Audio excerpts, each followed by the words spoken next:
तो हो गया।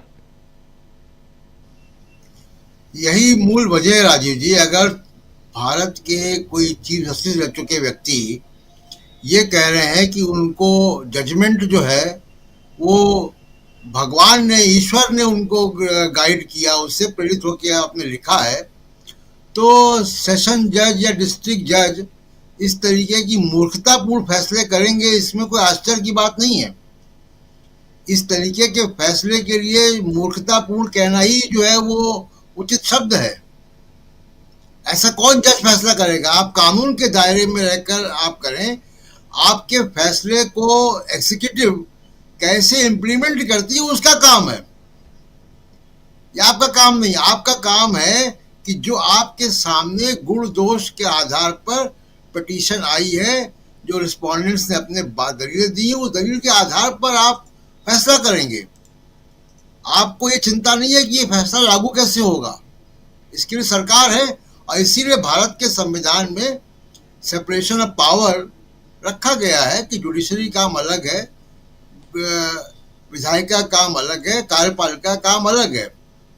जज साहब को कार्यपालिका के काम की चिंता नहीं होनी चाहिए। दूसरे नितिन गडकरी का जो मामला है, देखिए नितिन गडकरी ने जो बात कही है, जो मोदी जी ने बात की, एक ही बात है, आरएसएस के संस्कार। आरएसएस एक मनुवादी संस्था है और वो अगर जाति को लात मारने की बात कह रहे हैं तो वो अपने अंदर का जो उनका छुपा हुआ संस्कार है उसको बाहर ला रहे हैं। जातिवाद जनगणना इशू है समाज में, जो एक उथल पुथल है कि जो सैकड़ों साल से, हजारों साल जिसको आपने हाशिए पे रखा, अब वो सामने आ रहा है और आपको बराबरी की टक्कर दे रहा है। तो आपको लग रहा है कि जाति को लात मारो। जाति बनाई किसने? जाति तो उन्हीं लोगों ने बनाए जो जहां से नितिन गडकरी आते हैं। नितिन गडकरी तो ब्राह्मण है। जाति किसने बनाई? जाति क्या उन लोगों ने बनाई अपने ऊपर शोषण करने के लिए। वंचित समाज ने जाति नहीं बनाई है, जाति तो जो है वर्चस्ववादियों ने बनाई है जातियां। तो जाति खत्म करने का काम भी इन्हीं का है। अगर आप जाति को लात मारने की बात कह रहे हैं तो आप अपने आप को ठीक करो। लात आपको वहां मारनी की जिन्होंने जाति बनाई है। जो शोषित वर्ग है वो जाति थोड़ा बनाएगा। नरेंद्र मोदी ने जिसको पॉडकास्टर को इंटरव्यू दिया है, लेक्स फ्रीडमैन जी, जरा ये भी जान लें कि लेक्स फ्रीडमैन कौन है, तब मामला साफ होता है कि ये मोदी जी का जो इंटरव्यू है 3 घंटे का, जी, इसका उद्देश्य क्या है। देखिए, लेक्स फ्रीडमैन एक कंप्यूटर साइंटिस्ट हैं, ट्रंप के करीबी हैं। इवांका और ट्रंप, एलन मस्क के करीबी हैं। इवांका ट्रंप के दोस्त हैं। ये पीआर कर रहे हैं मोदी जी। टैरिफ के मामले पे, तमाम मामलों में ट्रंप से डिप्लोमेसी में फेल हो गए हैं, तब वो पीआर कर रहे हैं। उनको पीआर करने का पूरा अधिकार है, करें। लेकिन जनता को ये मालूम होना चाहिए कि क्यों कह रहे हैं। वो कम्युनिस्ट का नाम क्यों ला रहे हैं? क्योंकि लेक्स फ्रीडमैन के पिताजी रूस से आए थे, कम्युनिस्ट रूस से भागकर आए थे। तो वो, और ट्रंप एडमिनिस्ट्रेशन भी कम्युनिज्म को लेके, उनको लेके कोई टैबू है वैचारिक रूप से। तो वो एड्रेस कर रहे हैं किसी तरह ट्रंप जो है ये बात कहना बंद कर दे कि माय फ्रेंड मोदी को हमने $21 मिलियन दिया, हम रेसिप्रोकल टैरिफ लगाएंगे। तमाम कई बार वो मोदी जी के नाम लेके वो बेइज्जत कर रहा है। तो मोदी जी डिप्लोमेटिकली उसको सॉल्व नहीं कर पा रहे, तो ये तरीका अपनाया है, ठीक है। लेकिन उसमें भी एक गलती कर दी कि अगर आरएसएस का महिमा मंडन आप कर रहे हैं तो बहुत स्पष्ट संदेश जाता है। मोदी जी बहुत कंफ्यूज हैं अभी जी, और उनका कंफ्यूज होना लाजमी है कि अब एक दो तरीके के पोल्स में भारत की, दुनिया की राजनीति पड़ गई है। यूरोप और अमेरिका। यूरोप कुछ और ढंग से सोच रहा है, अमेरिका कुछ और ढंग से सोच रहा है।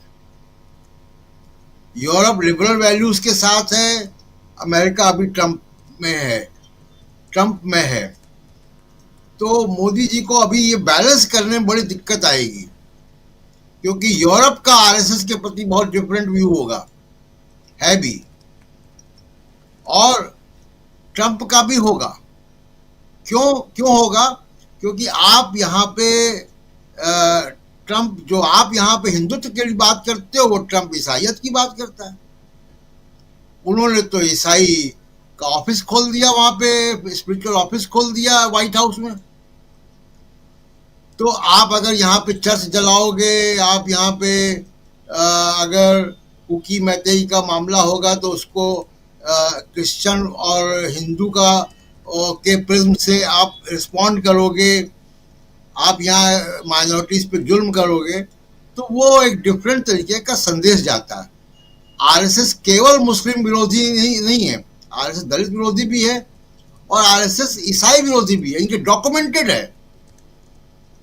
वो जो जिनको दुश्मन मानते हैं उसमें ईसाई भी है, उसमें मुसलमान भी है, कम्युनिस्ट भी है। तो अब मोदी जी ने कहा तो इस पे रिसर्च होगा अमेरिका में। वो अपने प्रिज्म से चीजों को देखेंगे, अपने एंगल से, अपने शीशे से देखेंगे। तो कोई बहुत समझदारी काम उन्होंने आरएसएस की इतनी तारीफ करके नहीं किया। और इस मामले में मैं कहूंगा कि मोदी झूठ भी नहीं बोल रहे हैं, इस बार वो सच बोल रहे हैं कि वाकई आप उनका अगर ट्रैक रिकॉर्ड देखेंगे 2002 के गुजरात से लेकर अभी तक, उनके भाषणों का, मणिपुर का,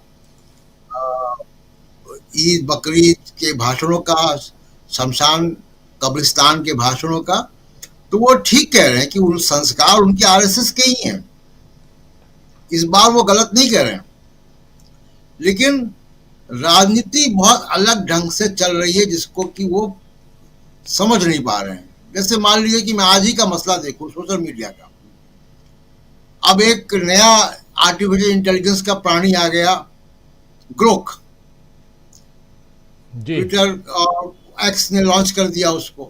अब आज उसको ग्रोक को लेकर 2 दिन से, कल से लोग पूछ रहे हैं और वो मजेदार जवाब दे रहा है। बात हंसी की नहीं है राजीव जी, बात असली क्या है कि पूरी राजनीति झूठ पर आधारित है। आप सुभाष चंद्र बोस के बारे में झूठ बोलते हो, आप पंडित जवाहरलाल नेहरू के बारे में झूठ बोलते हो, आरएसएस के फ्रीडम स्ट्रगल के रोल के बारे में झूठ बोलते हो, संभल में झूठ बोलते हो जो कल एक्सपोज हो गया, होली में लोगों जनता ने एक्सपोज कर दिया। आप तमाम मुद्दों पर झूठ बोलते हो, पूरी राजनीति आपकी झूठ पर आधारित है।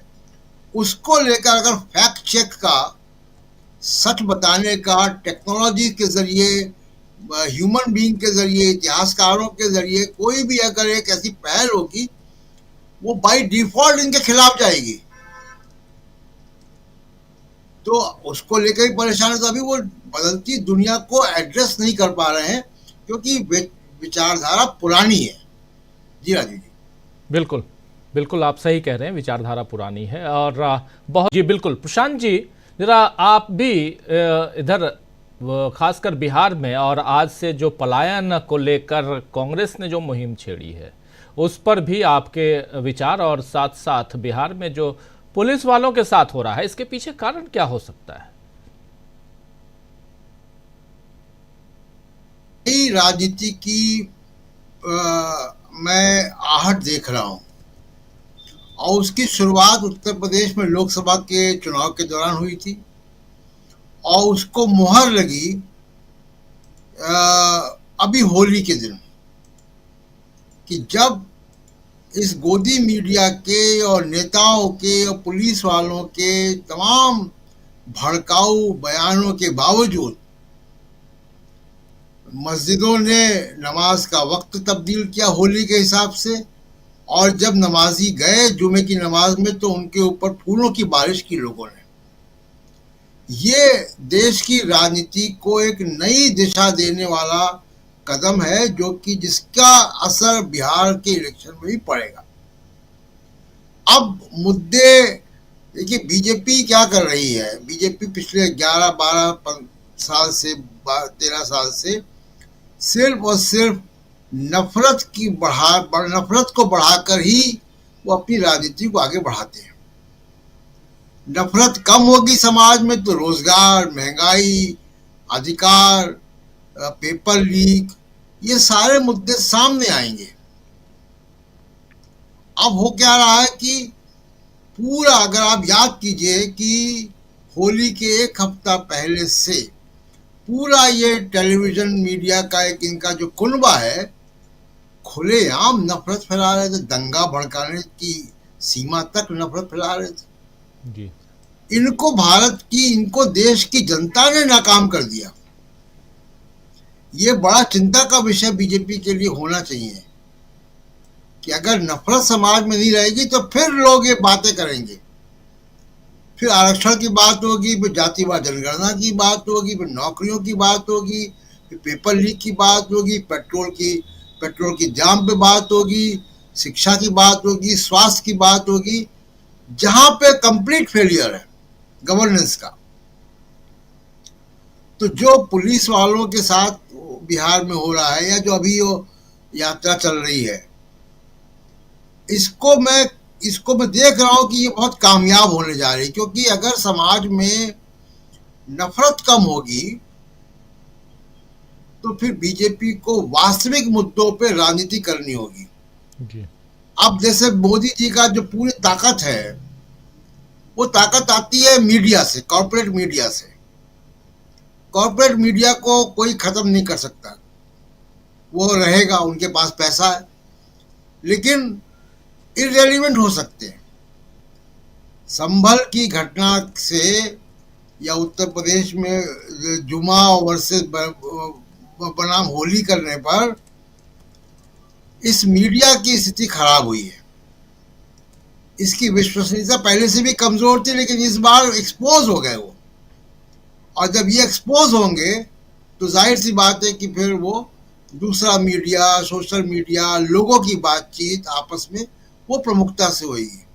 तो मुझे एक नई तरीके की राजनीति की आहट दिखाई दे रही है, सुनाई दे रही है, जिसमें दक्षिण और उत्तर का पोलराइजेशन, भाषा के मुद्दे पर, जातिवाद जनगणना, रोजगार, पेपर लीक, के सारे मुद्दे अब ऐसे मुद्दे आ रहे हैं जिनको आप अफवाहों के जरिए, इतिहास गलत गढ़ के, कोई खुदाई करके, कोई बुलडोजर चला के, अब आप उसको पीछे नहीं कर सकते।